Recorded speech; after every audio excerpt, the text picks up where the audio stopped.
আল্লাহর কাছে জিলহজ মাসের প্রথম 10 দিনের নেক আমল যত বেশি প্রিয়, অন্য কোনো আমল এত বেশি প্রিয় না। আল্লাহ পাক এরকম কিছু অকেশন সৃষ্টি করে দিয়েছেন, এমন কিছু উৎসব আল্লাহ পাক সৃষ্টি করে দিয়েছেন যেখানে মানুষ আমল গুছিয়ে আবারও আল্লাহর পথে ফিরে আসতে পারে। আমার কথা কি বোঝা যাচ্ছে? ঠিক এরকমই একটা উৎসব হচ্ছে, একটা অকেশন হচ্ছে আমলের উৎসব, সেটা হলো এই জিলহজ মাসের প্রথম 10 দিন। এই জিলহজ মাসের প্রথম 10 দিন সম্পর্কে আল্লাহ পাক সূরা ফজরের মধ্যে শপথ করেছেন, ওয়াল ফাজরি, ফজরের কসম, ওয়া লায়ালিন আশর, এবং এই 10 রাতের কসম। এই 10 রাত বলতে এখানে জিলহজ মাসের এই 10 দিন এবং 10 রাতকে বোঝানো হয়। এর ফজিলত সম্পর্কে নবী সাল্লাল্লাহু আলাইহি ওয়াসাল্লাম একটা হাদিসে বলছেন, ইবনে আব্বাস রাদিয়াল্লাহু আনহুমা থেকে বর্ণিত, নবী করিম সাল্লাল্লাহু আলাইহি ওয়াসাল্লাম বলেছেন যে মা মিন আইয়ামিন আমালু সালিহু ফীহিন্না আহাব্বু ইলাল্লাহ মিন হাযিহিল আইয়ামিল আশরা। আল্লাহ পাকের কাছে এই 10 দিন অর্থাৎ জিলহজ মাসের প্রথম 10 দিনের নেক আমল যত বেশি প্রিয়, আল্লাহর কাছে জিলহজ মাসের প্রথম 10 দিনের নেক আমল যত বেশি প্রিয়, অন্য কোনো আমল এত বেশি প্রিয় না। অন্য কোনো আমল, এটা বুঝতে গিয়ে সাহাবায়ে কেরাম প্রশ্ন করছেন, ক্বালু, তারা বলছেন, ইয়া রাসূলুল্লাহ, হে আল্লাহর রাসূল, বলুন সাল্লাল্লাহু আলাইহি ওয়াসাল্লাম, ওয়ালাল জিহাদু ফি সাবিলিল্লাহ, আল্লাহর পথের জিহাদও কি নয়? আমরা তো জানি ইসলামের সর্বোচ্চ চূড়া হচ্ছে আল্লাহর পথের জিহাদ। তো নবী সাল্লাল্লাহু আলাইহি ওয়াসাল্লাম বলছেন, ওয়ালাল জিহাদু ফি সাবিলিল্লাহ, আল্লাহর পথের জিহাদও নয়, আল্লাহর পথের জিহাদও নয়, ইল্লা, তবে ওই ব্যক্তির কথা ভিন্ন, রাজুলুন খারাজা বিনাফসিহি ওয়া মালিহি ফালাম ইয়ারজি' মিন যালিকা বিশাই, কোন একজন ব্যক্তি যে তার জান এবং তার মাল নিয়ে আল্লাহর পথে বেরিয়ে গেছে, তারপরে কোনো কিছু নিয়ে সে ফিরে আসতে পারে নাই, মানে সে শহীদ হয়ে গেছে, এই ব্যক্তির কথা ভিন্ন। কিন্তু অন্য যে কোনো দিনের আমলের চাইতে এই 10 দিনের নেক আমল আল্লাহর কাছে সবচেয়ে বেশি প্রিয়। তাহলে আমরা বুঝতে পারলাম, আমরা যে 10 দিনে এখন বসবাস করছি, জিলহজ মাসের আজকে কয় তারিখ? 1 তারিখ। এই যে আল্লাহ পাক নিয়ামতের সাথে আমাদেরকে বাঁচিয়ে রেখেছেন, এই 10 দিন আমল করার সুযোগ দিয়েছেন, এই কৃতজ্ঞতা স্বীকার করে আমরা কিন্তু শেষ করতে পারবো না। পারবো না। প্রশ্ন হচ্ছে যে এই 10টা দিন আমরা কিভাবে কাজে লাগাতে পারি। আমি সেদিকেই যাবো ইনশাল্লাহ। তার আগে এই দিনগুলো সম্পর্কে আর কয়েকটা ফজিলতের হাদিস শুনিয়ে দিচ্ছে। তিরমিজি, ইবনে মাজাহ, মিশকাতের 128 পৃষ্ঠা একটা হাদিস এসেছে, আবু হুরায়রা রাদিয়াল্লাহু আনহু থেকে বর্ণিত, নবী করিম সাল্লাল্লাহু আলাইহি ওয়াসাল্লাম বলেছেন যে দিনসমূহের মধ্যে এমন কোনো দিন নাই, আল্লাহর দিনগুলোর মধ্যে এমন কোনো দিন নাই যেদিন ইবাদত করা আল্লাহর কাছে জিলহজের 10 দিনের ইবাদতের চেয়ে বেশি প্রিয়। কথা বুঝতে পারছেন? এরপরে নবী সাল্লাল্লাহু আলাইহি ওয়াসাল্লাম বলছেন, ইয়াদুলু সিয়ামু কুল্লি সিয়ামিন মিনহা বিসিয়ামি সানাতিন, এই 10 দিনের একটা সিয়াম বা একটা রোজা 1 বছর রোজা রাখার সমান। এই 10 দিনের একটা রোজা 1 বছর রোজা রাখার সমান। ওয়া কিয়ামু কুল্লি লাইলাতিন ফিহা বিকিয়ামি লাইলাতুল কদর, এবং এই 10 রাতের এক রাতের কিয়াম লাইলাতুল কদরের কিয়ামের সমান।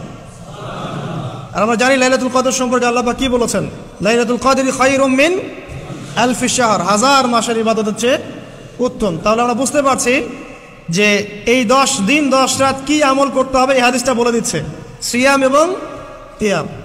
10টা সিয়াম না পড়েন, অ্যাটলিস্ট 3টা সিয়াম পড়া যাবে ইনশাআল্লাহ। পড়া যাবে না?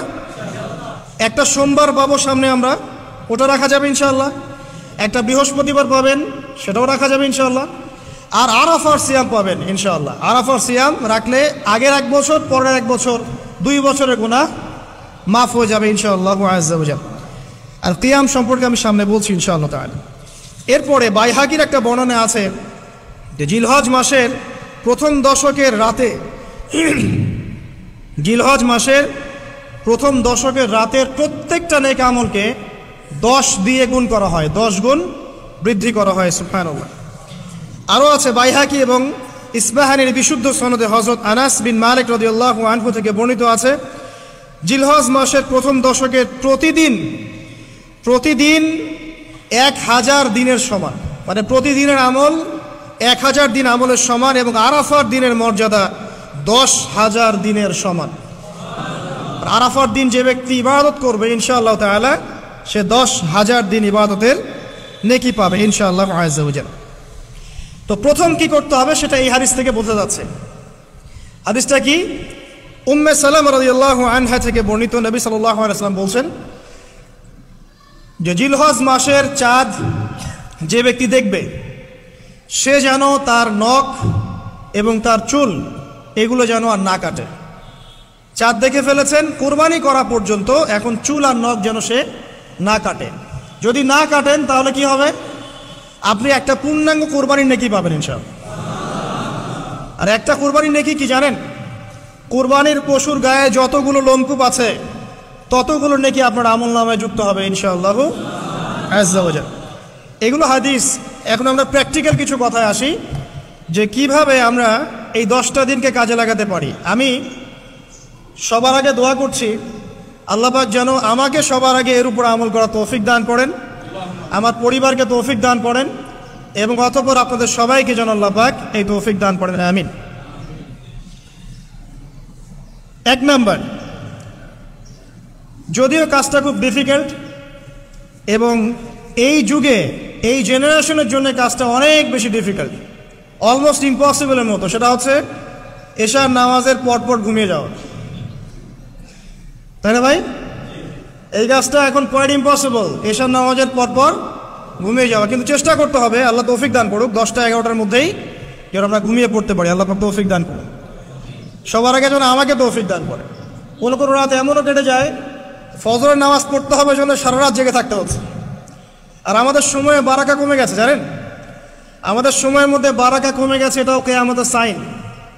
নবী সাল্লাল্লাহু আলাইহি ওয়াসাল্লাম বলেছিলেন কিয়ামতের আগে আগে একটা বছর একটা মাসের মতো চলে যাবে, একটা মাস একটা সপ্তাহের মতো যাবে, একটা সপ্তাহ একটা দিনের মতো চলে যাবে, একটা দিন একটা ঘন্টার মতো চলে যাবে।